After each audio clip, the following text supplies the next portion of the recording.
Iniciei a gravação. Tá, já posso dar início? Só um minutinho, já te passo a palavra que ela vai ser toda tua. Tá bom. Então, hoje, dia 16, a defesa da Pamela, né? Temos como banca, então, o professor Bilk, professor Nestor. E já de antemão agradeço a vocês por aceitarem o convite. A gente está aí a mil, né? Todo mundo cheio de compromisso, ainda mais que é fora do nosso horário, né? A Pamela gostaria de apresentar também para alguns familiares, né? E alguns amigos, e aí, gentilmente, vocês aceitaram, se dispuseram a estar aqui conosco nesse horário, né? Então, muito obrigada pelo convite, sejam todos muito bem-vindos, os amigos, a família da Pamela deve estar por aí também, né, Pamela? Então, sejam todos muito bem-vindos. Pamela, obrigada por, né, teres me convidado, fiquei muito feliz, e o estágio, o período em que a Pamela realizou o estágio foi um período, professores, assim, era acho que um ponto bem forte da pandemia, né, Pamela? Foi. Bem forte. E ainda a Pamela teve uns imprevistos, né? Acabou, quebrou o tornozelo, Pamela, foi isso, né? O dedo. O dedo, Então, foi, assim, alguns imprevistos, mas não obstáculos, né? Então, muito obrigada por aceitarem o convite, Nestor, Bilk. Obrigada, Pamela, por ter me estendido o convite também. Agora, tu tens aí de 20 a 30 minutos, o tempo é todo teu, certo? Certo. Tá. Boa noite, meu nome é Pamela Raup Teixeira e eu sou aluna do Instituto Federal Catarinense, campus Santa Rosa do Sul. Hoje eu vou apresentar para vocês o meu trabalho de conclusão de curso, que teve foco na bananicultura. A minha orientadora é a professora Silvane e a minha banca examinadora é composta pelos professores Nestor e Bilk.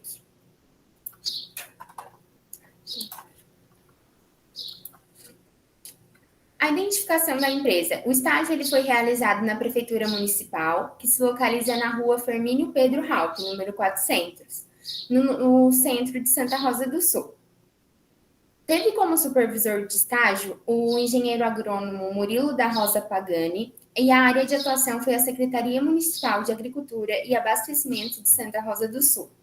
A duração total do estágio foi de 180 horas. Eu vou falar um pouco agora sobre o histórico da empresa, começando pela Prefeitura Municipal. A Prefeitura de Santa Rosa do Sul, ela surgiu no dia 4 de janeiro de 1988, quando a cidade se emancipou de Sombrio. Desde então, ela vem crescendo economicamente e valorizando suas raízes agrícolas. E agora eu vou falar um pouquinho sobre a Casa do Agricultor. A Casa do Agricultor, ela é um dos setores que faz parte da prefeitura. O prédio ele foi construído na gestão de 2001, porém ele com a finalidade de ser um entreposto para a venda de agricultura familiar. Mas ele acabou que nunca foi usado para essa finalidade e somente na gestão de 2006 ele foi usado para então Casa de Agricultor. Nele estão concentrados todos os órgãos ligados à agricultura, para poder facilitar a vida do produtor rural. A ABAESC é a Associação de Bananicultores do Extremo Sul Catarinense. Ela foi fundada no dia 15 de fevereiro de 2005 por um grupo de produtores liderados pelo, então, Luiz Antônio Bilk, que é o professor, né? E eles tinham como objetivo fazer com que resolver os problemas da bananicultura por meio da união dos produtores. A associação, vale lembrar que ela é uma associação privada, mas ela fica num espaço cedido pela prefeitura. Atualmente, ela conta com 142 sócios e tem como responsável técnico o engenheiro agrônomo Murilo da Rosa Pagani. Um pouco sobre as atividades desenvolvidas na Casa do Agricultor. Tinha o suporte do atendimento ao produtor rural, cadastro rural e registro de animais. Ocorria também o agendamento de serviços, tanto de máquinas agrícolas como de restaurações públicas. Tinha também algumas visitas técnicas, fiscalizações de lavouras, de plantações, e entre outros. E também ocorria análise de solo, e a principal que se destacava, que foi com foco na certificação da banana. A banana, ela é uma fruta de consumo universal. Ela é rica em nutrientes, saborosa e doce. O que a gente acaba muitas vezes não sabendo é que a banana, ela é uma das principais fontes de alimento para as famílias mais carentes, por conta do seu baixo custo. O seu cultivo ele teve início no continente asiático há mais de 4.000 anos. E somente em 1985, a área de Santa Catarina teve um aumento bem considerável. A banana ela é a fruta mais consumida no Brasil e no mundo. São cultivadas atualmente cerca de 100 variedades. E se destacam na produção os pequenos e médios produtores, onde predomina principalmente o uso da mão de obra familiar intensiva. Sobre o cultivo da banana. A banana é uma planta de clima tropical, como temos aqui. Ela se desenvolve melhor diante do calor constante e de chuvas bem distribuídas. A reprodução dela é principalmente assexuada, principalmente por mudas originadas do rizoma, como nessa imagem aqui, que seria uma muda. A estrutura. É muito importante que cada produtor ele conheça a estrutura da planta para cultivo, porque ela tem muitas exigências e a cultura em si, ela exige muita dedicação, qualidade de serviço para a gente conseguir obter um resultado final satisfatório. Para a implantação de um bananal, sempre é preferível morros livres de geadas, com locais bem drenados e solos férteis. No Rio Grande do Sul e em Santa Catarina, o período indicado da plantação é na primavera e início do verão. Já nos demais estados, indicado no início dos períodos chuvosos. A colheita, ela ocorre cerca de 1 ano após o plantio. A nutrição e a adubação, elas são essenciais para a obtenção de um bom resultado final da lavoura. Porém, quando elas são usadas em excesso, elas podem desestabilizar a planta, como nessa imagem aqui. Os bananais geralmente ficam mais amarelados e ficam muito mais suscetíveis a doenças. Também pode ocorrer o enchimento anormal dos cachos, como nesse resultado. Esse cacho aqui, o esperado é que ele tivesse praticamente o dobro desse tamanho. E por conta de alguns problemas, ele não atingiu a meta. É muito possível que haja uma perda na produção, porque na maioria das vezes essas pencas elas são classificadas como de segunda e o valor da caixa, geralmente, ele diminui em cerca de 60%. Agora eu vou falar um pouquinho sobre os pratos culturais que foram realizados. Ele tem como objetivo aumentar o rendimento da plantação sem aumentar muito o custo. Eu vou apresentar na sequência alguns pratos que eu pude participar durante o estágio. Começando pelo desbaste. Bom, ele visa eliminar o excesso da cultura o excesso de rebentos da cultura, porque a cultura ela tende a gerar muitos brotos. Então, o corte é feito como nessa imagem aqui, com facão ou uma foice rente ao solo. Na sequência, com a lurdinha, que seria esse equipamento, é extraída a gema apical. E, por fim, o resultado seria esse, que é uma família de 3 elementos, que é o que se deseja-se para a cultura, que seria a mãe, a filha e a neta. O objetivo do desbaste é alcançar uma boa qualidade, um bom rendimento econômico e o desenvolvimento pleno da planta. A desfolha. A desfolha consiste no corte seletivo das folhas mortas, doentes, secas, ou de folhas que não têm mais função para a planta. Porque o excesso de sombreamento, ele pode prejudicar o enchimento dos cachos e proporcionar o aparecimento de doenças. Esse corte das folhas, eles devem ser feito com facão ou com foice de baixo para cima. As folhas que ficam sobre o chão após a desfolha, o ideal é que elas fiquem com essa parte inferior voltada para cima, pois é nessa parte que ocorre o maior acúmulo, que acumula menores doenças. E assim, consequentemente, vai evitar a contaminação do bananá. A eliminação da rax masculina e despistilagem. A rax masculina também é conhecida pelo coração da banana. Ela deve ser eliminada 15 dias após irradiar a última penca, em uma distância de 10 a 15 centímetros da última penca. Isso vai garantir o aumento do peso e vai melhorar a qualidade dos mesmos. Também ajuda a diminuir principalmente a incidência de trips. A despistilagem nada mais é do que a eliminação dos restos florais.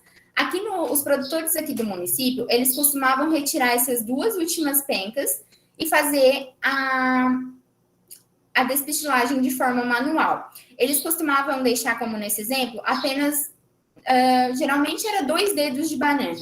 Aqui a gente tem um, para que haja a circulação da seiva, pois a seiva vai circular e apenas a última banana não vai se desenvolver como o esperado. Então, o restante vai enchendo de maneira uniforme.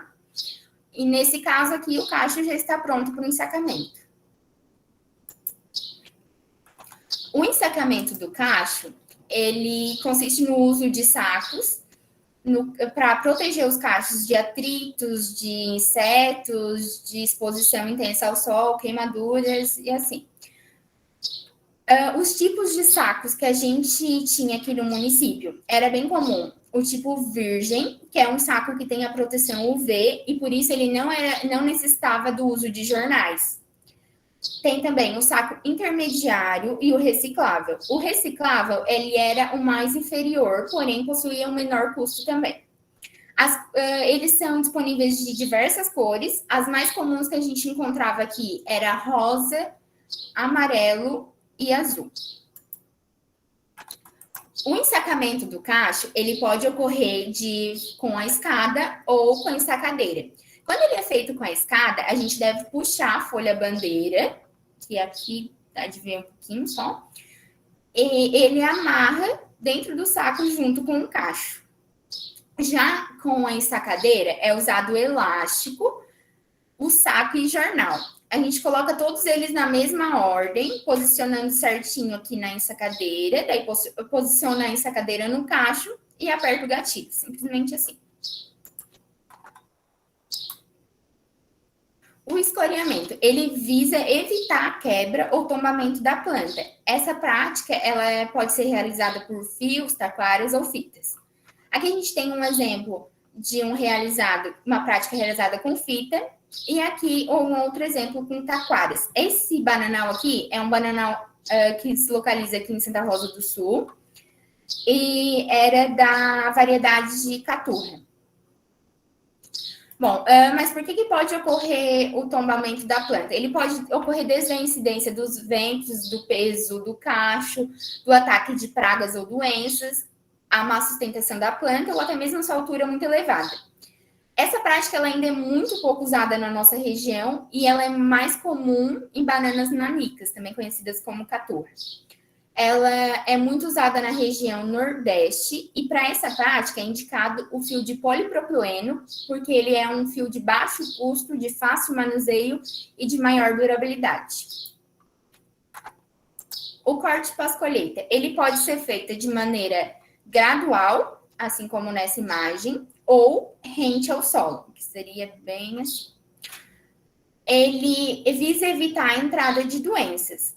O pseudocaule, o ideal é que depois ele seja picado e distribuído em todo o bananal para que ele possa servir de matéria orgânica e assim já ir nutrindo. é muito importante cobrir a ferida do corte para que evite a atração de ataques de pragas. Bom, entre as várias pragas da cultura, eu vou destacar 4, nas quais eu tive a oportunidade de conhecer melhor no período de estágio. Começando pelo mal do Panamá. Ela é a principal doença advinda do solo. O agente causador é um fungo que tem alta capacidade de sobrevivência. A propagação, ela se dá através de qualquer atividade que ocorra o movimento do solo, mas principalmente pela disseminação de mudas contaminadas. E, atualmente, ela ainda é considerada um grande problema da bananicultura mundial. O mal do Panamá, ele apresenta sintomas externos e internos. Os sintomas externos geralmente são a amarelidão, que é responsável pela murcha das folhas. Geralmente, também ocorre da folha vela ficar levantada e as demais caírem, baixadas, assim. E assim a planta fica com o aspecto de um guarda-chuva fechado. Também pode ocorrer rachaduras no pseudocaule. Já nos sintomas internos, o que seria? A descoloração dos vasos do rizoma e pseudocaule e nervuras das folhas. É importante lembrar que o mal do Panamá ele não afeta o cacho. Porém, ele acaba danificando muito a plantação. A prevenção é por meio de variedades não suscetíveis à doença, utilização de mudas sadias e plantio em áreas livres deste mal. E é muito importante que o produtor fique sempre muito ligado, porque em menor incidência de manifestação dessa doença, é preciso erradicar as plantas afetadas com o uso de herbicidas. O mal da cingatoca, ele é uma doença de distribuição endêmica no país. Ele causa perdas que reduzem cerca de 50% da produção. O agente causador também é um fungo, que ele pode se apresentar na sua forma sexuada ou assexuada. A doença, ela varia muito de acordo com o clima. Acontece principalmente em períodos de calor e de chuva. Os sintomas têm como principal o aparecimento de estrias amarelo claras nas folhas, lesões foliares e até mesmo a morte prematura das folhas, como nesse caso. Em plantação com alta incidência, a gente pode observar frutos mal formados, diminuição no número de pencas e cacho e amadurecimento precoce dos cachos. É que muitas vezes também ocorre da perca da carga durante o transporte. Outro controle muito útil é o controle fitossanitário, que ele é o controle integrado do sistema de prevenção e do controle químico, que ocorre através das práticas culturais diversas. O moleque da bananeira, ele é causado por um inseto de cor preta que possui uma anteninha na cabeça e que mede cerca de até 1 centímetro. Ele coloca ovos diretamente no rizoma, onde os ovos eclodem, viram as larvas, que cavam galerias e eles se alimentam do rizoma e, consequentemente, ele acaba comprometendo o sistema radicular. Por conta disso, muitas vezes a planta enfraquece, diminui os cachos e frutos e pode ocorrer até mesmo o tombamento. O controle é através do manejo cultural, uso de variedades menos suscetíveis, seleção de mudas não infectadas, controle biológico e uso de iscas. Aqui nesse exemplo, a gente tem a isca atrativa tipo telha, que era a mais comum utilizada aqui no município. Ela possibilita monitorar a quantidade de insetos que tem na área.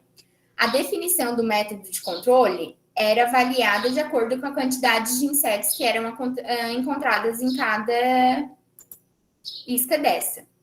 O recomendado é que haja 20 iscas por hectare. A propagação ocorre pela movimentação do inseto no bananal e principalmente por mudas contaminadas. A fêmea desse inseto, ela pode colocar em torno de 10 a 50 ovos no período da vida. O inseto adulto, ele causa poucos danos na planta, porque a única função dele seria a reprodução. O primeiro indicativo de ataque dessa doença é a aparência das folhas amareladas com bordas onduladas. E as perdas na produção podem variar de 20% a 50%. O tríplice da flor.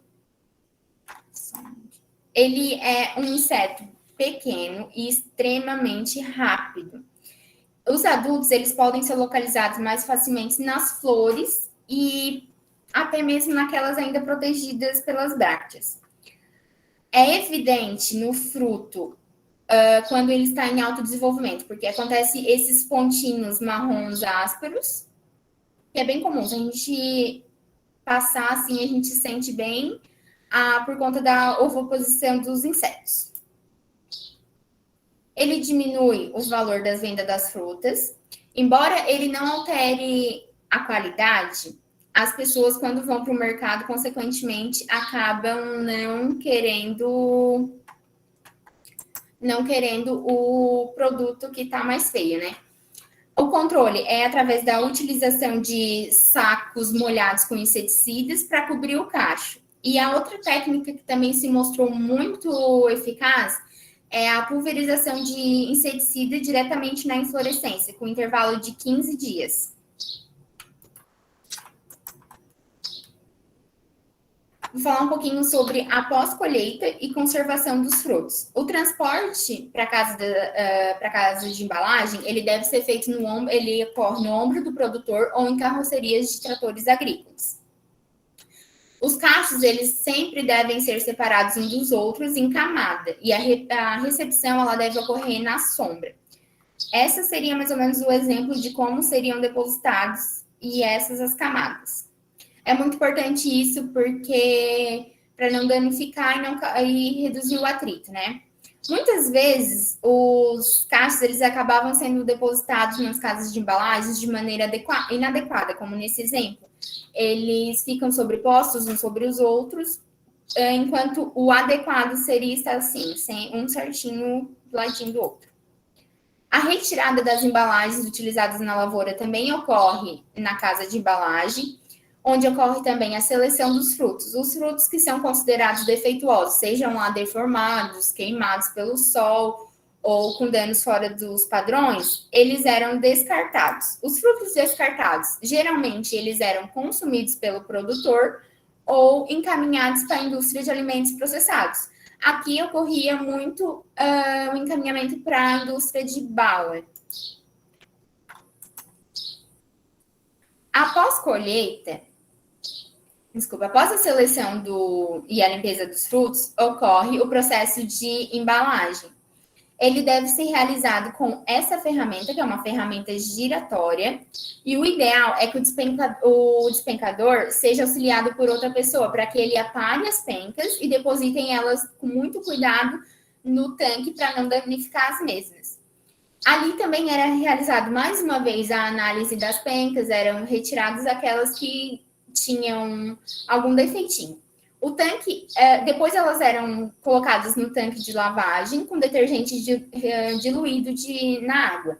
Esse processo ocorria para a retirada da seiva e das impurezas. Após isso, também ocorria a água que tinha no tanque, era sempre descartada e ocorria sempre a higienização do tanque. Após a lavagem das pencas, elas eram divididas em subpencas ou buquês, para facilitar o processo de comercialização. A seleção final e a pesagem das frutas ocorriam de acordo com o tamanho e com os danos que eram considerados. Ali era feita a classificação final, era visto qual que seria para ficar de segunda, qual seria descartada, e a pesagem sempre ocorria nessas caixas plásticas, como nessa imagem, que cada uma respeitava o limite de cada caixa. Após colheita e conservação dos frutos. Aqui a gente vai falar um pouco sobre a casa de embalagem, que seria o local onde as bananas acabavam sendo embaladas. A preservação da qualidade da fruta, ela depende muito do local onde ela é embalada. A casa de embalagem ela deve respeitar algumas exigências, que seria a distância de no mínimo 30 metros de abrigo de animais, de depósitos de defensivos, garagens de tratores, entre outros. E é muito importante que o local sempre se mantenha muito limpo e organizado. Agora eu vou falar um pouquinho sobre a análise de solo. Ela visa avaliar as características físicas do solo e diagnostica. Ela é capaz de diagnosticar a fertilidade e possíveis correções que são necessárias para o mesmo. Primeiro, para realizar isso, a gente fazia a raspagem da vegetação superficial da terra com o auxílio de um facão e com o trado, como nessa imagem, a gente coletava em diferentes pontos. Geralmente, em um terreno, a gente costumava cerca de 20 pontos diferentes. O material ele era depositado num balde, era muito importante que esse balde seja de uso exclusivo para esse processo, para que não ocorra alteração final nas amostras. Após a coleta, o solo ele deve ser espalhado em um local limpo, arejado e de preferência longe de animais domésticos. Os torrões que ficam aqui, eles eram quebrados para facilitar a secagem. E esse processo ele depende muito do tipo de solo, mas geralmente levava de 2 a 4 dias. Após aguardar esse processo, era quebrado os torrões novamente, misturados no balde e peneirado mais uma vez, deixando apenas aquele material desejável. O produtor deveria depositar em uma embalagem de 500 gramas, devidamente preenchida, essa embalagem que é fornecida pela Epagre, para ser encaminhado no laboratório. E no laboratório, dessa amostra, eram utilizados apenas 50 gramas para fazer a análise. Alguns aspectos importantes que são muito importantes durante a análise. Tem que conhecer muito bem o histórico da área, porque em áreas com diferentes culturas, o adequado é que façam análises separadas. Por quê? Porque cada cultura ela possui a sua exigência e ela pode causar ou deixar aspectos diferentes no solo. Assim, dessa forma, a análise seria mais eficiente e a adubação suprirá as necessidades da nova cultura. Sobre a Secretaria da Agricultura. O que eu fazia durante os agendamentos? O principal de todos era o atendimento ao produtor rural. Lá ocorria o agendamento de serviços, eles ocorriam de forma manual, onde eu pegava os dados pessoais e a referência da pessoa interessada. Em seguida, eu abria um protocolo no sistema da prefeitura, para depois eu passava esses dados, essas informações para o servidor responsável, ele organizava e encaminhava essas tarefas para cada equipe responsável. Sobre a ABAESC. Uma das principais atividades desenvolvidas de lá era a certificação da banana, entre muitas outras, né? Ela consistia na liberação do transporte para comercialização da fruta. Isso ocorria por meio do DARE, que é um documento de arrecadação de fundos das receitas estaduais. Esse DARE, ele ocorria... É uma taxinha que todo mundo paga para o Estado para poder emitir a nota final. A PTV, que é a permissão de trânsito de vegetais, também ocorria nesse processo. Como que era realizado o processo de certificação? Ele era através do sistema do SIGEM, que é o Sistema de Gestão de Defesa Agropecuária Catarinense, e ele seguia algumas etapas. O primeiro era a emissão do CFO, que é o Certificado Fitossanitário de Origem, que ele informa de qual bananal vem o produto, se o mesmo é de qualidade, essas coisas assim. Nesse processo, deve ser informado o lote e a variedade de qual a banana se trata, se ela era branca, caturra, essas coisas assim. O segundo processo era a emissão do CFOC, como nesse exemplo, que é o Certificado Fitossanitário de Origem de Consolidação. O objetivo dele é homologar em qual casa de consolidação foi preparada a banana, com a garantia de que a mesma está dentro dos padrões do regulamento, como eu citei naquele slide sobre a casa de embalagem. Por último, era feito a emissão da PTV, que é a permissão de trânsito de vegetais, né? Era usado os números do CFO e CFOC, que é os dois documentos que eu mostrei anteriormente, E ali ele possuía algumas informações de transporte, tipo qual caminhão que iria transportar, qual a quantidade que seria transportada, informações sobre a nota, desde a série, o número e o destino, para onde iria. Esses dados eles eram fornecidos pelo produtor geralmente era por meio da nota. Sobre a associação. A associação ela possui um fundo de compras para insumos e mercadorias. Essas compras elas eram feitas de maneira coletiva para que pudesse baratear para o produtor. E elas eram realizadas pelo responsável técnico Murilo Pagani. A Abaesc, ela realizava encontros periódicos, como nessa imagem, que foi um no qual eu pude participar durante o período. Eram feitos para atualização da tabela de preço, entrega de mercadoria, escolha de novos membros e até mesmo entradas de novos sócios. Sempre que possível, ocorria a participação de alguma empresa para a apresentação de novos produtos. Nesse caso aqui, era a participação da empresa Agrolita, onde ela fez algumas demonstrações dos diferentes tipos de calcário.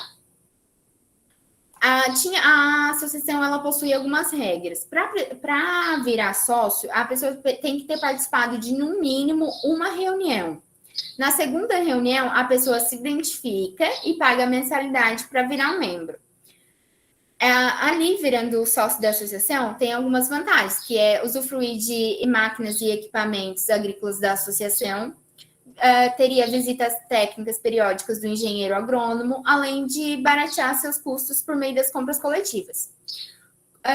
Como que era feito esse controle de presença, né? Para saber se a pessoa veio em uma reunião ou não. Então, em toda reunião, a gente pedia que cada produtor assinasse a ata, garantindo assim a sua presença. Até porque é necessário que cada membro ele respeite o limite de faltas.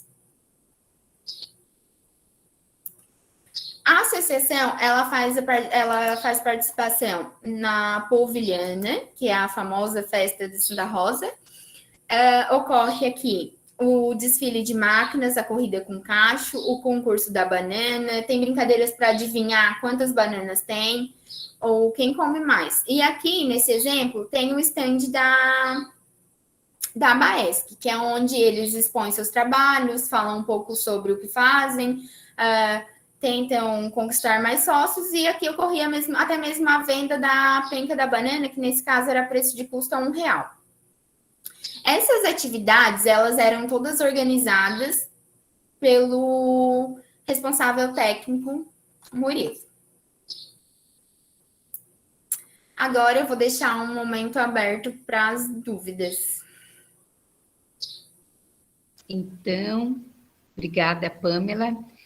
Eu vou passar a palavra agora para os professores participantes. Agradecer ao teu supervisor que está aqui também te assistindo, né, Pamela? Uhum. E então... Depois do espaço das dúvidas, eu queria saber se eu podia fazer os agradecimentos finais. Né? Claro, claro. Eu vou passar a palavra agora para a banca e depois, né, as dúvidas. Quem está aqui te assistindo, se quiser também fazer alguma pergunta, depois vai ter esse espaço, certo? Professor Bilk, posso te pedir para tu fazeres a fala agora? Pode ser, professor Nestor? Pode ser sim, tranquila. Então, tá, que o Bilk aí também tem... Se tivéssemos tempo, né, Bilk, eu acho que tu ficarias aí a noite inteira falando, porque, né, teu nome está aí nesse trabalho e, né, na questão da formação, pelo que eu pude perceber aí né, de toda essa conquista, né, que teve em Santa Rosa, que é a Casa do Agricultor. Então, passo a palavra para o professor Bilk. Muito bem, boa noite então, boa noite Pamela, boa noite professora Silvane, boa noite professor Nestor. Muito me alegra também ter o Murilo aqui, conheço o Murilo há muito tempo, né, sei do trabalho dele na Abaesc. E todos os demais alunos que estão presentes, eu acho que a família da Pamela também está aí, né, Pamela? Muito bom ter a família junto aí num momento desse. Hoje não é um dia muito feliz para mim, no sentido que eu perdi uma pessoa querida da família ontem, e a minha sogra faleceu, então a gente está passando um luto em casa, mas o trabalho nos faz refletir sobre a vida também, e nos faz esquecer os momentos, né? Tristeza, então eu estou aqui com muita felicidade e emocionado também, né? Porque quando a gente faz um trabalho e esse fruto ele cresce, né? Ele vai adiante e melhora a vida das pessoas, a gente fica muito feliz, né? A Baesc foi um deles. Talvez na primeira ata eu estou lá como técnico fundador. Na época eu era secretário da Agricultura e tenho olha, eu relembrei muita coisa boa, Pamela, você falando aí, porque assim me veio a lembrança muitos momentos difíceis da bananicultura de Santa Rosa. Na época, quando se falava numa casa de embalagem, o pessoal, nossa, assim, eu era quase linchado, né? Olha, na época eu já estava começando a ter exigência, né, de ter um local próprio para se fazer a embalagem, toda, né, a comercialização. E a gente trazia essas ideias um pouco inovadoras para, né, para 2005, mas que hoje estão consolidadas, né, muito bem pelo Murilo aí, que é um grande profissional. Semana passada eu conversava com o Jones Bittencourt, que é um dos grandes produtores aqui da Vila Bittencourt de banana, e ele me disse que inaugurou uma casa moderníssima, né, com trilhos para transporte da banana dentro da casa de embalagem, então fiquei bem feliz. Pamela, você deu uma aula aqui hoje, né? Deu uma aula, você fez uma defesa aqui digna de um TCC mesmo, de final de curso de graduação, não de técnico, né? Você foi exata nas suas informações, a sua pesquisa foi muito boa. Eu vou deixar a parte técnica da produção de banana, apesar de conhecer um pouco, com o professor Nestor, que é mais da área do que eu, né? Mas, assim, você foi excelente, falou de todo o processo de produção, né? Eu tinha feito uma leitura do teu relatório na primeira vez que eu recebi, rapidamente, né? E não encontrei nada que eu pudesse colaborar, assim, no sentido, melhora isso, melhora aquilo. Na realidade, eu achei um pontinho só que eu acho que pode botar uma palavra. Então, a professora Silvana está de parabéns, principalmente porque a gente não vê muitos colegas, né, do ensino, que são do ensino propedêutico, né, orientando estágio, então eu fico muito feliz de ter a professora Silvana aqui. Obrigada. A gente é mais comum a gente ver os professores da área técnica. Mas, parabéns, professora, fez um trabalho maravilhoso, né? O relatório está excelente, no meu ver, né? Tem as informações que você fez uma pesquisa muito concisa, né? A gente sabe que tudo que você falou sobre a produção de banana é correto, são práticas que se faz no dia a dia, né? E se você não fizer, você não tem uma produção dentro dos padrões de qualidade que se exige no mercado hoje, né? Eu conheço um pouco da política ali e também o funcionamento da Casa do Agricultor, porque na época que eu fui secretário da Agricultura, aquilo ali passou a ser uma prefeitura, como está no teu relatório, né? Que não tinha prefeitura, então foi usado ali. E a festa polvilhana que você citou, eu trabalhei em 5. Ajudei a criar o nome da festa e organizei as primeiras 5. Inclusive, o nome da festa e a organização dela saiu de dentro da Associação dos Banicultores. Então, cada agricultor que tem em Santa Rosa do Sul, que produz banana, que participava na época, tem um pouquinho, né, de parcela nessa festa que leva o nome do município para fora, né, para muitos lugares. Então, o teu trabalho está excelente, teu relatório está muito bom, tua apresentação foi fantástica, fantástica. A gente vê, assim, a tua dedicação, porque o que a gente quer ver é isso, é o quanto você cresceu em todo esse processo. E você cresceu muito, você é uma grande profissional, grande mesmo. Eu até sugeri para o Murilo, se precisar de alguém para ficar daí, né, na secretaria, já tem uma pessoa que, olha, pode estar aí contigo, que realmente você entende, né, você tem assim, falou com certeza, né, em todas as informações. Eu queria só tirar algumas dúvidas, né? Eu vou lembrar de mais uma coisinha daquela época também, que era uma questão que a gente batalhava muito, porque foi a época mais difícil da bananicultura da região, porque pintava na região, né, falava-se sobre a cigatoca negra, e que a cigatoca negra, diferente da amarela, ela ia acabar com os bananais de toda a região e acabar com a banicultura de toda a região. Né, porque o ciclo do esporos, né, do vírus ali é muito... É um vírus, né? Agora é a amarela e a... Não, é um fungo. É um fungo. Do fungo é muito rápido e não ia deixar, né, chegar no ponto de maturação. E a gente fizemos muitas comitivas, fomos para muitos lugares na época, para buscar informação sobre isso. São Paulo, fomos para muitos lugares. E chegamos à conclusão que a gente tinha que realmente era melhorar o sistema de produção. Instalamos um sistema de monitoramento da cigatoca, né, que eu não sei se por quanto tempo funcionou, mas funcionou por um bom tempo. Eram placas que identificavam, né? Se fazia a contagem dos pontos de ataque nas plantas em diversos locais. Quando ela chegava num nível que tinha que fazer o tratamento, porque o tratamento tinha que ser feito em toda a região e não só num bananal, né? Então, quando chegava no nível amarelo, todo mundo se preparava, comprava os produtos, arrumava, ficava tudo pronto. Quando chegava no vermelho, fazia a aplicação geral, daí contava os esporos de novo e vinha para um outro ponto. Não sei, Murilo, se ainda está em funcionamento. Acho que não, porque eu não vi mais as placas. Mas fico muito feliz mesmo. Assim, ó, fiquei... parece que, assim, que valeu a pena todo o trabalho que nós tivemos na época, porque é algo que está melhorando a vida das pessoas, né? Produz um alimento, que é uma coisa boa, né? Diferente de uma outra produção que não é um alimento. Às vezes eu fico meio triste com a produção de fumo na região, mas fazer o quê, né? Faz parte. As pessoas precisam sobreviver também. Fico alegre porque o Murilo é uma pessoa que está aí há muito tempo na associação, e aquilo que a gente falava lá, que muitas vezes era meio arcaico, né, na época, e precisava de muitas melhorias, ele melhorou, ele buscou fazer isso, continuar. Então, quero aqui parabenizá-lo pela sua atuação na associação. Pamela, dizer que você siga em frente, pelo que você apresentou aqui hoje, pelo teu relatório, pela tua apresentação. Qualquer área que você for trabalhar, você vai ser uma excelente profissional, tá? Tenho certeza disso. Então, você está de parabéns, só tenho que te elogiar. Eu destaquei aqui duas coisas que eu queria te perguntar. Eu só queria, assim, ó, sabe a palavra que eu queria que você colocasse? Lá no item 3.5, que é análise de solo, se colocou assim: essa técnica visa avaliar as características físicas do solo. Eu colocaria físicas e químicas do solo, para dizer que eu não falei nada, tá?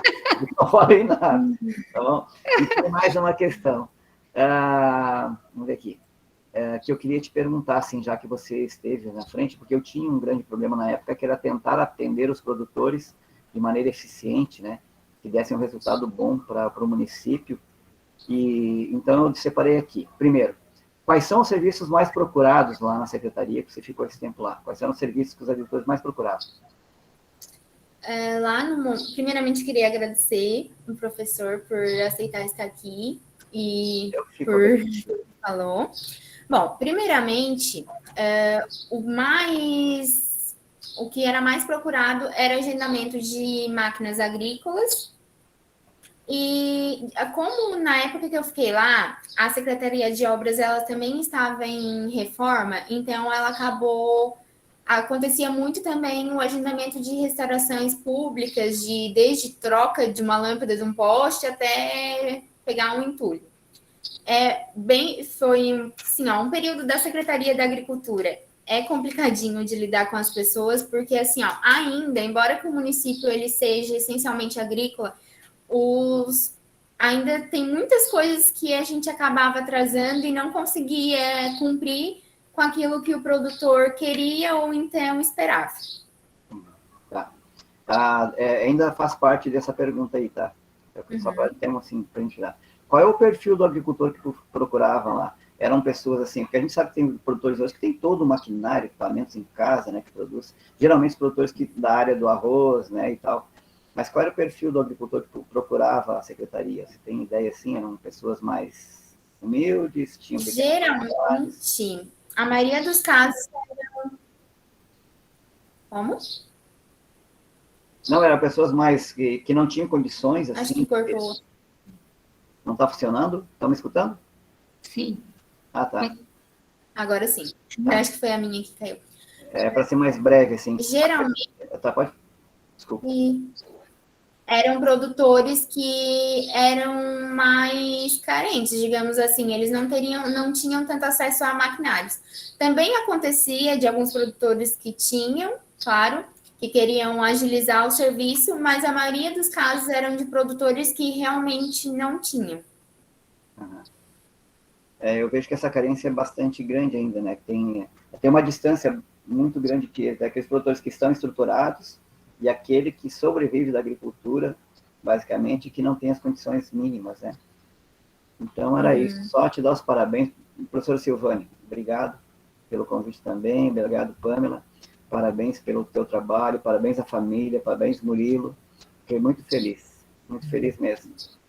Nós é quem te agradecemos, e duplamente, né, pelo teu dia, né, pelo acontecimento, né, e ainda estar aqui. Eu sabia que tu terias muito para dizer para a gente, até eu, assim, quando a gente pensa na banca, não é só a Pamela que fica assim, né, apreensiva, eu também, porque eu sei que vocês dois, tanto tu quanto o Nestor, teriam muito aqui para dizer, e a gente fica com aquele medinho, né, ai, será que fizemos certo?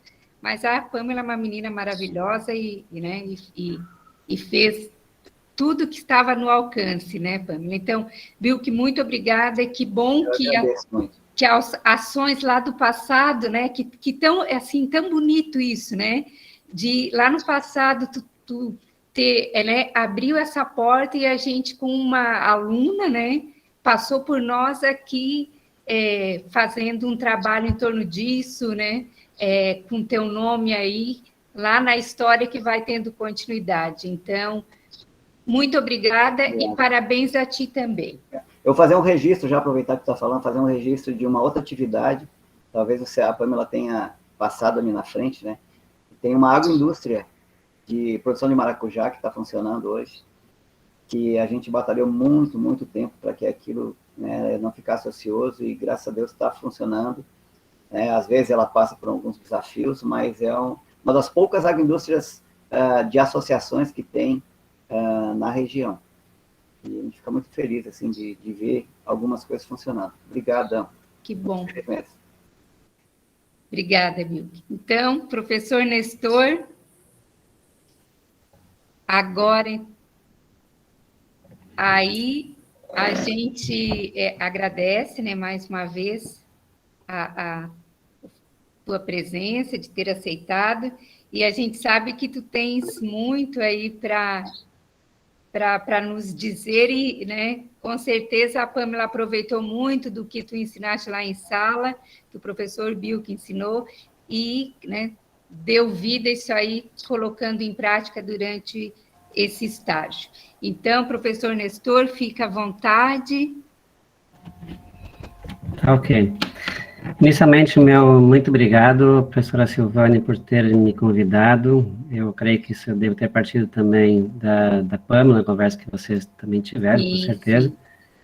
Então, eu agradeço, né, o convite, e de alguma forma eu sempre digo assim, a gente está participando, e eu me julgo assim, no sentido de colaborar, de contribuir com o trabalho, para que, como ele vai ficar registrado, ele vai estar livre para acesso de outras pessoas, né? Então, a gente tenta contribuir para que ele melhore cada vez mais. Então, essa é a nossa intenção. Então, a partir do momento que eu fizer alguns questionamentos a ti, eu tiver algumas dúvidas, Pamela, é nesse sentido, tá? De tentar contribuir, até porque, para que o trabalho fique mais completo, né? Ele está muito bom, assim, trabalho bastante amplo, são 40 e poucas páginas, não recordo bem agora. Muitas fotografias, né? Eu às vezes reclamo de alguns alunos que não colocam fotografias, e você colocou, na verdade, uma enormidade. Quando comecei a olhar, contei, chegamos a 50 e poucas fotografias. Até teve um momento que eu pensei, poxa, acho que daria para tirar alguma ou outra, mas assim, não vou fazer essa crítica, tá? Porque como muitas das vezes eu reclamava de que os alunos não colocavam fotografia, não vou eu reclamar porque você colocou talvez um pouco demais, mas eu acho que todas elas são boas, né? Você tentou, à medida que você foi explicando, né, cada item no texto, você imediatamente colocava uma fotografia daquilo, e obviamente para quem está lendo e acompanhando as fotografias, vai entender mais claramente todo o trabalho que você fez. Então eu não vou, né, passou em algum momento na minha cabeça comentar alguma coisa nesse sentido, mas eu acho que você não deve retirar nenhuma fotografia. Todas que você colocou foram. Eu só tenho a sugestão de uma lá no meio do caminho que eu vou te sugerir para que você troque, mas é única. As demais acho que você pode e devem permanecer no teu texto final. Obrigado, Bilk, também pela tua participação. Eu acho que a Pamela resgatou um pouco da história, né, que eu até sabia um pouco da tua participação, claro, na prefeitura, mas alguns detalhes eu não sabia, né, e eu acho que esse resgate também foi bastante interessante, né, ter sido trazido pela Pamela, e que eu até desconhecia um pouco dessa parte dessa tua história. Então, de fato, também meus parabéns aí pelo trabalho que tu fizeste lá atrás, que está aí trazendo consequências até hoje. Bom, como me cabe, né, eu vou me centrar um pouquinho mais no teu relatório, Pamela. A tua defesa, por falar nisso, a tua defesa foi muito boa, concordo com as palavras do professor Bilk. Você apresentou com bastante clareza e, vamos dizer assim, você estava certo do que estava falando, você fez uma apresentação bastante agradável e que merece bastante elogios, tá, Pamela? Eu acho também que tu estás preparado, sim, para o mercado de trabalho. É uma pena que esses últimos anos aí teve essa pandemia que nos atrapalhou bastante, a gente não pôde fazer várias atividades práticas, né? A gente não pôde fazer visita técnica nesses últimos 2 anos, infelizmente isso atrapalha, obviamente que atrapalhou a formação de todos que passaram nesses últimos anos no curso. Mas, assim, a gente percebe, pelo que tu apresentou, tu aproveitaste bastante bem esse teu estágio, né? Mesmo assim, a gente fica às vezes pensando assim, poxa, fez na prefeitura municipal, talvez você não conseguisse aproveitar tanto, como alguns, às vezes, não conseguem aproveitar tão bem quando faz alguma agropecuária e coisa e tal. Mas não, você fez um belo de um trabalho que mostrou para nós que você, né, aproveitou sim bastante o estágio, a gente fica muito contente com isso. Tá? O estágio é uma etapa, né, de formação do curso, e que bom que você aproveitou ele bem. Bom, em relação ao teu relatório, eu vou abrir ele aqui comigo, não vou expor, eu acho que não há necessidade, só vou relatar algumas coisas, né? No resumo ali, por exemplo, palavras-chave, né? Normalmente a gente usa palavras-chave que não são citadas no próprio resumo, tá? Então eu fiz ali algumas sugestões, e depois você dá uma olhadinha, conversa com o professor orientador também, que tudo que eu coloquei aqui, na verdade, no texto, são sugestões, tá? Isso acho que tem que ficar bem claro para todos, não é uma obrigação de ser corrigido da forma como eu acho, como eu sugiro, certo? Mas aí cabe a você, e juntamente com a professora, avaliar a necessidade e coerência, enfim, de alterar algumas situações que foram aqui relatadas por mim no próprio relatório. Então, eu vou fazer o seguinte, Pamela, depois da defesa, tá, eu vou mandar para você e para a professora orientadora o teu relatório no formato Word, que você me encaminhou, com as correções feitas diretamente no texto, tá? Então, tudo que eu fizer, tudo que eu sugerir está com uma cor diferente, uma cor avermelhada, cor vermelha, tá? Então, toda palavra, toda frase que eu substituí, eu fiz isso, tá? Então, qualquer coisa é só comparar com o texto original para ver o que foi alterado. Mas normalmente eu procurei riscar, não somente riscar, mas suprimir alguma palavra ou outra e já substituir por alguma outra que já ficasse praticamente o texto definitivo, se assim vocês concordarem. Nas figuras, tá, eu fiz uma modificação em praticamente todas elas, tá, você fez a descrição das figuras, de modo geral, ela foi bastante sucinta, tá, normalmente a gente faz uma explicação um pouco maior, o título das tabelas e figuras, eles devem ser, de maneira geral, mais elucidativos, devem ser mais claros. Então, normalmente, as frases ficaram um pouquinho maiores, tá? Eu coloquei algumas informações a mais em cada uma das denominações das figuras, tá? Que depois vão estar aí sugeridas no texto. Vou seguir aqui a ordem. Aqui. Opa. Deixa eu ver aqui. Na descrição da empresa, tá? Aí você coloca ali, não precisa anotar que depois vai estar tudo no texto, tá? Mas é só te questiono aqui.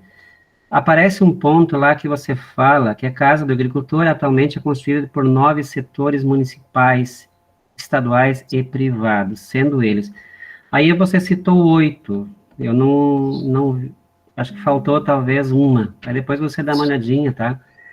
Outra questão é que você cita que existe nesse local também a sede do Sindicato Rural, mas eu creio que seja Sindicato dos Trabalhadores Rurais. É isso, né? É isso mesmo. Tá. Porque existe, as pessoas falam normalmente Sindicato Rural, mas normalmente são duas denominações diferentes. Então, só substitui pelo Sindicato dos Trabalhadores Rurais. Deixa eu ver o que mais na sequência. No cultivo da banana, quando fizeste uma pequena revisão, aí diz assim, lá pelas tantas, da questão da produção da muda, né? Se reproduzem de forma assexuada e o ideal é que essas mudas sejam tratadas.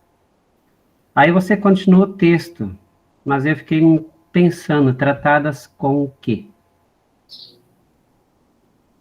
E também para quê? Essas mudas, elas passavam por um processo de tratamento. Para ser sincera, eu não sei te dizer exatamente com o que elas eram tratadas, mas elas eram tratadas para que elas não fossem contaminadas com doenças, com algumas pragas, ou até mesmo não viesse com algo não desejável de algum outro local de onde elas estavam. Certo. Não, tranquilo, é correto isso, tá? Mas eu acho sempre interessante, assim, depois você pode até dar uma pesquisada um pouco maior, né, e colocar ali que tipo de tratamento normalmente é recomendado. Eu sei que, por exemplo, para o mal da cigatoca, mal do Panamá, tem os nematóides também, que eventualmente podem estar presentes, e eles podem ser controlados a partir da muda. Então, rapidamente ali, acho que poderia acrescentar, né, que essas mudas sejam tratadas com produto X, Y para tratamento de tais e tais problemas, tá? Só para deixar mais claro ali no próprio texto. O que mais? Deixa eu ver aqui na sequência. Uma figura que eu vou pedir para tu trocar, para você trocar. Eu falo tu, normalmente no hábito de falar. A figura 7, você fala da família de bananeiras, constituída da planta mãe, planta filha e neta. Inclusive, você apresentou essa fotografia. Aquela fotografia apresentada, na verdade, ela tem uma mãe e 2 filhas, certo? Então, ela não é um exemplo de figura ideal para essa ideia de condução, tá? Então, na internet você vai encontrar várias outras figuras corretas, onde você tem a mãe, tem uma filha em estágio intermediário e tem uma neta em estágio bem inicial de crescimento, tá? E porque, na verdade, como você cita no texto e o que você cita e descreve não está errado, certo? Só que não condiz muito com a figura, tá? Essa figura, de fato, nos meus slides também de aula, eu tenho ela presente, né? E na época, eu sempre relato, assim, de que para esta família faltou o desbaste correto, porque você tem 2 filhas que, na verdade, nasceram praticamente juntas e acabaram desenvolvendo-se ao longo do tempo. Então, sim, a família tinha 3 membros, só que o correto é que tem a mãe, filho e uma neta. Então, na verdade, a outra teria que ser uma planta de porte menor, a terceiro elemento, por exemplo. Mas depois mas isso facilmente você troca isso na internet, procura e altera. Na desfolha, aqui eu tenho uma dúvida, a questão da desfolha. Você diz ali que, normalmente, o ideal é que as folhas que se acumularem sobre o chão, seriam aquelas folhas cortadas, né, pela desfolha, esteja com a sua parte inferior para cima, pois é onde menos acumulam-se, né, lesões de doenças, como o principal delas é a cigatoca amarela. Só que, na figura que você apresenta na sequência, a não ser que eu estou meio atrapalhado na visão, aí, às vezes eu tenho que olhar mais de perto para tentar verificar alguns detalhes, mas na figura ela está voltada com a posição inferior para baixo, tá? Então, tem alguma coisinha ali que não fechou, né? No texto você fala que ela teria que ser colocada para cima, e na figura ela aparece com a página inferior para o lado de baixo. Então, qual que seria o mais adequado? É que assim, ó, eu vou mostrar meu ponto, vou expor meu ponto de vista. Para mim, a parte inferior da folha, no caso, seria a parte de baixo dela, isso, né? Isso. Como isso, então foi o que eu entendi pela imagem. O ideal é sempre que a parte inferior ela fique para cima. Assim, tu chegaste a ver alguma coisa disto em alguma bibliografia? Por que eu te pergunto isso, Pamela? Assim, não é no sentido de colocar você na parede ou coisa do gênero. A questão é que, vamos pensar assim, o agricultor está no dia a dia dele, ele está fazendo a desfolha, certo? Então, normalmente, quando ele corta a folha, ela cai ao solo. Ele dificilmente ele vai ali virando folha por folha. Até pode ser, eu não descarto essa possibilidade, o teu ponto de vista, em princípio, não está equivocado, tá? Mas, assim, na prática, no dia a dia, o produtor acaba não fazendo isso. Ele acaba cortando a folha e ela cai no solo, fica na entrelinha e com o passar do tempo ela apodrece, se decompõe, enfim. Tá? Então, eu fico um pouco em dúvida, né? Pode sim colocar o teu ponto de vista, não vejo problema. Só que, em termos de bibliografia, eu desconheço, né, que recomenda de fato que seja feito uma determinada situação. Então, vocês estão me ouvindo? Tô Ah, tá. ouvindo. E parecia que tinha caído aqui. Seguindo. Deixa eu ver o que mais aqui. Sobre a despistilagem, tá? Tu coloca lá que no decorrer do trabalho é feito o corte da raquis masculina, ou então do coração da bananeira, tá? E na sequência tu fala também da despistilagem. A pergunta é: a despistilagem é uma prática que você verificou que ela é comum de acontecer no campo, logo após a eliminação do coração, ou o pessoal normalmente não faz a despistilagem nesta época e a faz lá no final, quando a banana ela é despencada e lavada, lá naquele tanque? Bom, eu não vi isso, era bem difícil observar isso na produção em si nessa época do ano. Porque quando eu participei lá, eu via que ocorria geralmente quando, como eu citei ali, quando ele retirava o coração, já retirava as últimas pencas e ali já eram feita a despistilagem. Certo. É que assim, ó, na prática, muitos agricultores não fazem ela, tá? Pode ser até que você tenha visitado alguns, um ou outro faça, isso até é possível, né? Mas eu imagino assim que talvez uns 20, 25% dos produtores talvez façam isso.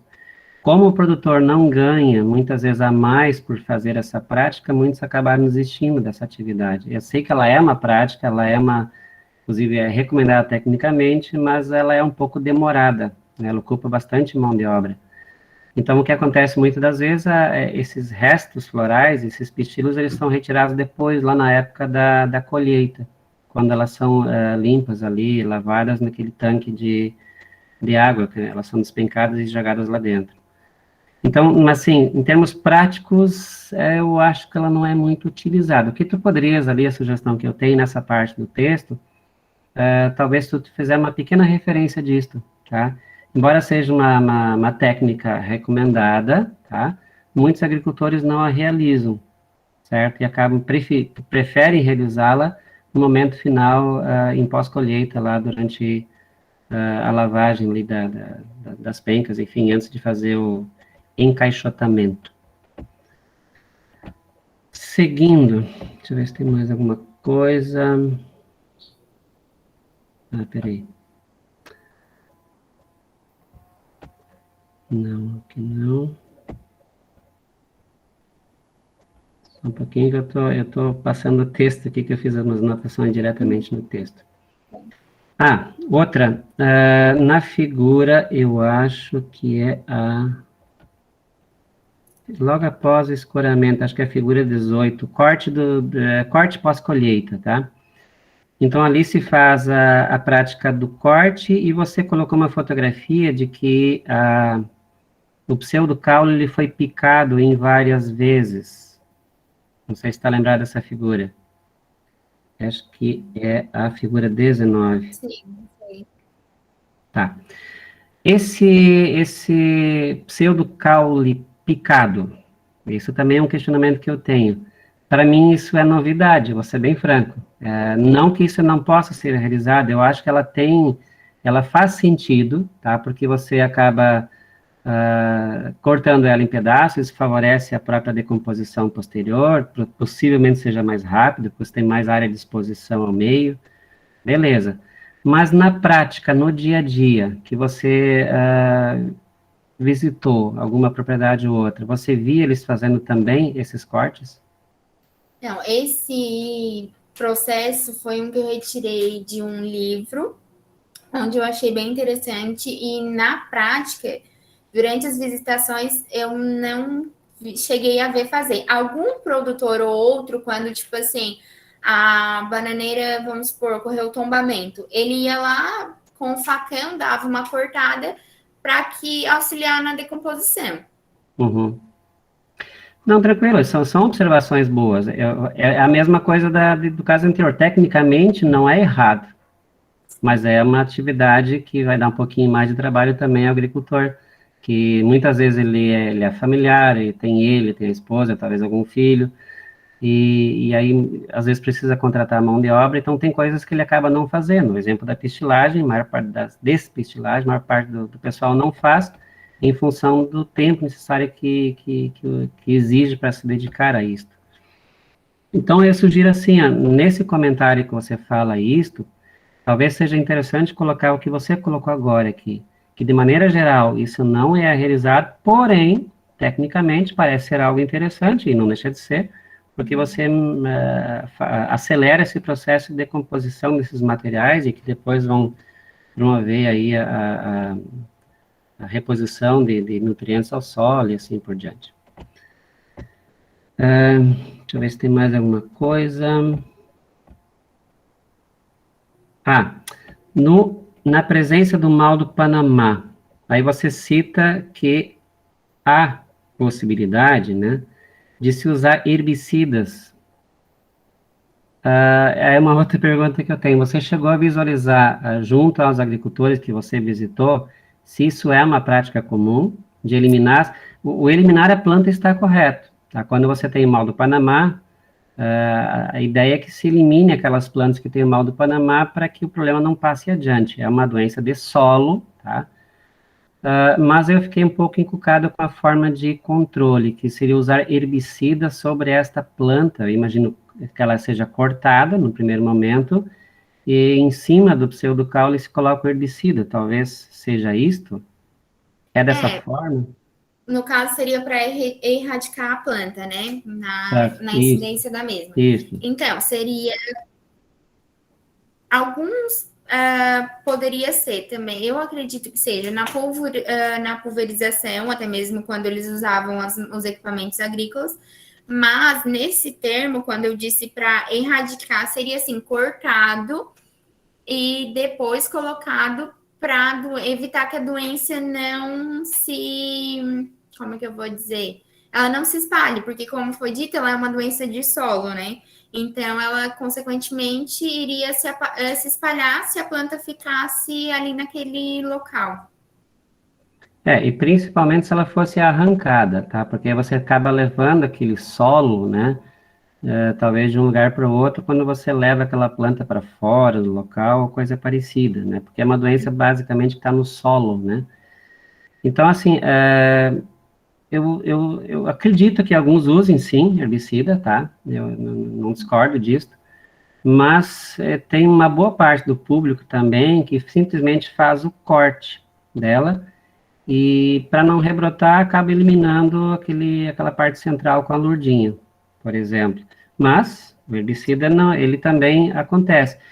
O meu posicionamento era, uma pergunta que eu queria fazer a ti, é se você chegou a acompanhar isso a campo, né, presenciar isso, ou algum produtor que comentou, não, eu uso herbicida, né, nessas plantas para controlá-las, matá-las, porque eu tenho que erradicá-las, e a erradicação não tá errada, é uma forma de você diminuir o problema na área e evitar que se espalhe.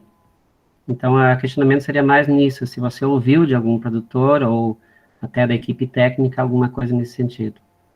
Não, assim, ó, não foi ouvido diretamente do produtor. O produtor simplesmente, geralmente, dizia ou explicavam que cortavam as plantas quando tinham a incidência.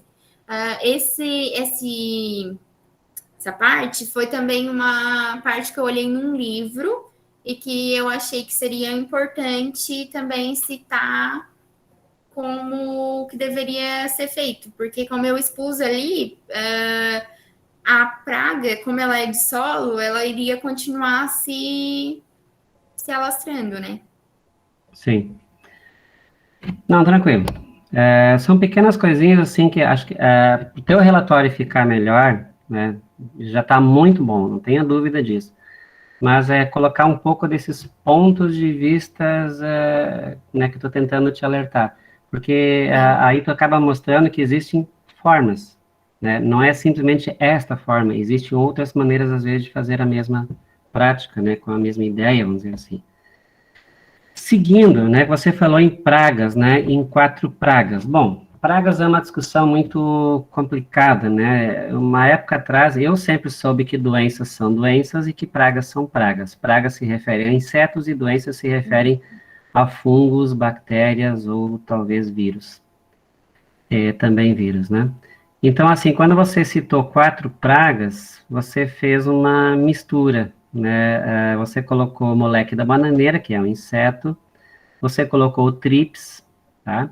E você colocou 2 doenças, o mal do Panamá e a cigatoca. De fato, são 4 problemas, tá? Esses 4 problemas são corretos, né? Você enumerou e foi atrás da bibliografia de maneira correta em relação a esses 4 problemas. Eu te sugiro, tá? Isso vai depender da pessoa. Tem gente que vai dizer que tudo isso é praga, tá? Inseto ou fungo, bactéria é praga, certo? Você vai encontrar bibliografia falando assim. E você vai ter bibliografia falando que praga se refere a insetos e doenças se referem a fungos, bactérias ou vírus. Eu prefiro ainda separar dessa segunda forma. Então, eu criei, na verdade, no teu texto, né, 2 itens diferentes, principais pragas e controle, uma coisa assim, e principais doenças e controle. Aí, uma sugestão que eu dou, né, se você quiser alterar, beleza, também se quiser manter, não está errado manter como você fez. Eu acho que, para o meu entendimento, né, a questão de separar pragas e doenças, eu acho melhor. Acho que facilita o entendimento, do meu ponto de vista. Seguindo, tá? Você fala no TRIPS, aí tem uma situação que você relata: a utilização de sacos molhados com inseticida para cobrir os cachos logo após o seu aparecimento. Aí fiquei pensando, normalmente o TRIPS, tá? Ele se aloja aonde? No coração da bananeira. Sim, mas aonde? Principalmente lá no cacho, em que situação, em que local do cacho elas normalmente se alojam? Olha, o que eu sabia era no coração, porque tanto que a gente até fez uma demonstração de cortar ali, a gente conseguiu ver minimamente. Sim. Perfeito, é no coração da bananeira, tá? Justamente nos restos florais, tá? Então, tanto é que uma forma de eliminar o trips, ou de diminuir a população do trips no pomar, é você sempre fazer a eliminação do coração na época adequada, tá? E essa é uma forma.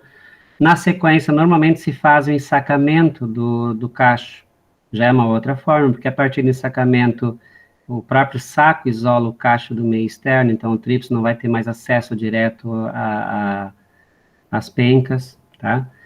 É que essa questão chegou a vir, isso é uma outra questão que eu te faço agora. Essa colocação desse saco com inseticida em volta do cacho. Você ouviu alguns relatos dessa atividade sendo feita? Não, eu ainda também não presenciei no momento do estágio também. Foi uma citação retirada de um livro, que até mesmo o livro ele era um pouco mais antigo, e eu até dei uma pesquisada e para ver se eu realmente colocaria aquela citação no meu texto, por ser mais antiga, né? E então, muitos poucos casos, muito raro, mas acontece também. Só não no município não era comum também. Essa é um caso específico, eu vou te sugerir, Pamela, que você talvez retire, tá? É uma possibilidade, é uma forma, mas de fato aqui na região eu desconheço, né, que se use essa alternativa como forma de controle. Eu prefiro citar isso, de fato tem um controle bastante bom quando você elimina o coração da bananeira, quando você faz, por exemplo, a própria despistilagem, ela vai ajudar, quando você faz o ensacamento do cacho, aí você já tem praticamente o controle desse tríplice. Não é assim um problema muito sério, desde que você tome as atitudes, né, nas épocas corretas. Tem gente que abandona pomares, que não elimina coração, que não faz ensacamento, bom, aí o tríplice faz uma festa, tá? Mas em situações que o pessoal eleva o nível técnico do pomar, né, fazendo essas práticas todas, o problema do tríplice acaba sendo diminuído em muito. Deixa eu ver aqui mais. Acho que estamos chegando no final aqui.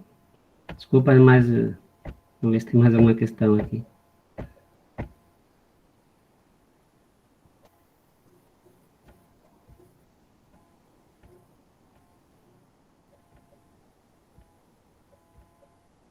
Não, acho que no restante aqui está bastante bom.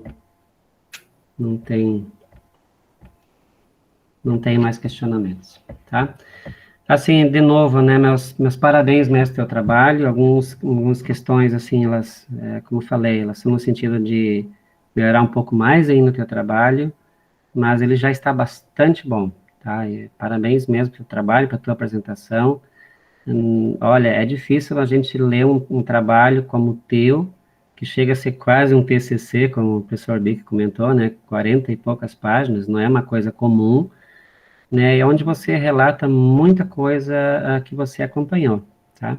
Então, alguns pequenos ajustes, isso é normal, depois eu acabo mandando esse texto para vocês dar uma olhada, e volto a dizer, né, conversa você com a professora Silvane, são todas sugestões, tá, que cabe a vocês decidir se vão alterar ou não, tá?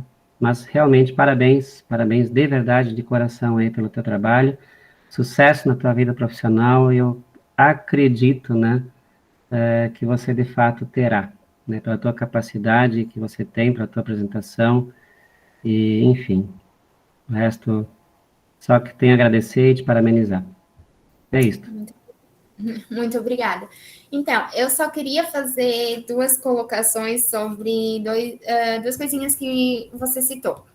Em relação a falar que geralmente se espera que o estágio, quando realizado na prefeitura, não tem muito o que aproveitar, né?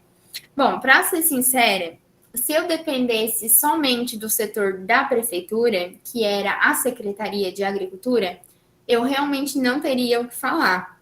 Porque, então, eles me colocavam lá para resolver as coisas dos produtores, mas em momento algum me direcionaram a alguma visita, alguma coisa assim. Então, eu tenho que agradecer muito ao Murilo por ele ter me ajudado, ele sempre esteve disposto a me ajudar, ele que organizou as visitas, foi tudo por conta dele, até mesmo a associação ela era privada e eu fazia parte da prefeitura. Por mais que eu tivesse ele como meu supervisor, ele tecnicamente não tinha a obrigação de estar me levando para coisas que não eram pela prefeitura, digamos assim. E realmente foi o que me ajudou muito, foram as visitações que eu fiz com o Murilo, tanto as reuniões, e eu só tenho a agradecer, porque pela prefeitura, realmente eles simplesmente me botaram lá e só me deram, ó, faz isso e deu. Outra colocação em relação às pragas. Eu e a professora Silvânia, a gente até chegou em alguns momentos nos questionar disso. A gente até ficou com dúvidas sobre mudar, não mudar. E então a gente com certeza vai rever isso novamente para ver o que a gente pode melhorar. Tranquilo. Silvânia, só me permite uma pequena réplica, assim, a Pamela também. Isso mostra o que você colocou agora, né, essa percepção que eu tenho, assim, de alguns alunos que fizeram estágio em prefeituras, alguns alunos que fizeram até, inclusive, estágios em instituições agropecuárias, lojas agropecuárias. Tem gente que acaba aproveitando pouco, tá? Mas o fato de você ter aproveitado mais, e aí também tem que parabenizar o Murilo, né, por ter te levado, ter te conduzido a algumas visitas técnicas, né, isso para ti com certeza foi muito gratificante. Eu acho que isso que eu falei antes, esse momento de pandemia para nós aqui no campus foi péssimo, a gente não pôde fazer muitas atividades práticas que a gente normalmente fazia, e mesmo aquelas que a gente fazia, alguns alunos reclamavam que era pouco, tá? Então, imagina passar 2 anos praticamente sem fazer nada. Então, como você pôde, em alguns momentos, ir a campo, isso foi também, eu imagino, você teve essa atitude de procurar, de ir atrás, né, de visualizar possibilidades. Então, isso também cabe a ti, né, essa iniciativa que você teve, certo? Então, isso também eu tenho que parabenizar. E que bom que você fez de um estágio que aparentemente pudesse não ter sido tão proveitoso, num estágio que você demonstrou que você aproveitou e muito, tá? Então, de novo, meus parabéns, e dessa vez eu acho que eu vou parar de falar. Obrigada, Nestor. Olha, assim, eu não tenho, né, o meu conhecimento é bem curto, é estreito, então, quando a Pamela me convidou, eu fiquei pensando, nossa, será que eu vou poder ajudar? Mas ela foi uma menina, assim, que, né, foi fantástica, caminhou aí, né, como se diz, com as próprias pernas, e a gente te agradece imensamente pelas tuas contribuições, pelas colocações, e por favor, nos mande o texto que nós vamos olhar, que a gente aprende sempre, né? Eu aprendi, eu acho que até mais que a Pamela, porque, como disse, não tenho conhecimento nem técnico e ainda, né, pequeno. Então, também me esforcei para poder ajudar, e as tuas colocações são, né, perfeitas, porque o objetivo é justamente deixar aí o texto, né, bem adequado, que seja coerente. Então, muito obrigada pela tua participação e pela ajuda aí para a gente só ajustar o que precisa, né, Pamela? Isso. Muito obrigada. Então, agora eu vou, se né, alguém que esteja aí participando quiser te fazer alguma pergunta, Pamela, tiver alguma dúvida, a gente, né, deixa aberto esse espaço aqui para quem quiser te perguntar, e depois, então, depois de se tiverem aí as perguntas, no momento em que o professor Bill, que o professor Nestor forem te avaliar, aí eu vou pedir que vocês deixem a sala, né, para que eles possam fazer a tua avaliação. Mas fica aberto agora para as perguntas. Se alguém quiser aí abrir o microfone, perguntar, fique à vontade. Eu acho que não temos, então, perguntas. Pamela, antes que tu saias, que depois, de repente, no teu retorno, né, não estejam todos presentes aqui, parabéns pelo teu trabalho, tu foste, assim, maravilhosa em tudo, perfeita.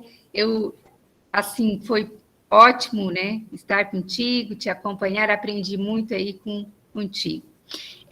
Parabéns à tua família aí que te ajudou, né, te auxiliou, e aí, olha, com certeza tu vais ter muito sucesso aí na vida profissional, e parabéns, porque a partir de agora tu já és uma técnica, né, e com certeza será aí muito boa, né, nessa profissão. Então, vou pedir licença para vocês. Professora, eu queria só perguntar se eu posso colocar meus agradecimentos. Claro, claro. Assim como eu sempre costumei dizer e citei no meu relatório também, intensidade, dedicação e comprometimentos foram palavras que definiram totalmente essa fase da minha vida. Ela foi uma fase um pouco difícil, mas também foi muito especial. E eu sou muito grata a Deus por sempre estar comigo e ter me sustentado durante todo esse tempo. Eu agradeço aos meus pais e ao meu namorado por sempre me apoiarem, acreditarem no meu potencial e me incentivarem durante todo o meu percurso acadêmico. A ajuda deles foram de extrema importância. Quero agradecer também todos os professores por toda a dedicação que foram essenciais para chegar até aqui. Em especial para a professora Silvane, por ter confiado em mim, por toda a paciência, por toda a dedicação, por ter me auxiliado em sempre que eu precisei. Agradeço também ao meu supervisor de estágio, Murilo Pagani, por sempre estar disposto a me ajudar e por sempre me auxiliar quando eu precisava, tirar minhas dúvidas, sempre também estava disposto. Quero agradecer a toda a equipe da Casa do Agricultor que me acolheram super bem durante o meu período de estágio. E também, meu muito obrigada a toda a equipe do IFC, obrigadas a todos que tiveram presentes nessa jornada. Vocês tornaram ela inesquecível e eu vou lembrar de cada um, de todos, com muito carinho, porque até mesmo que cada um conquistou um lugarzinho muito especial no meu coração. E é isso. Que bom, obrigada também, a gente que te agradece. Eu vou fazer assim, eu vou, agora, quando a gente for te avaliar, assim que terminar, tu fica aí atenta com o celular, que eu te mando uma mensagem para tu retornares, tá? Uhum. Então, tá. Certo. Então, Obrigada. até daqui a pouquinho. Até. É rapidinho. Tá bom.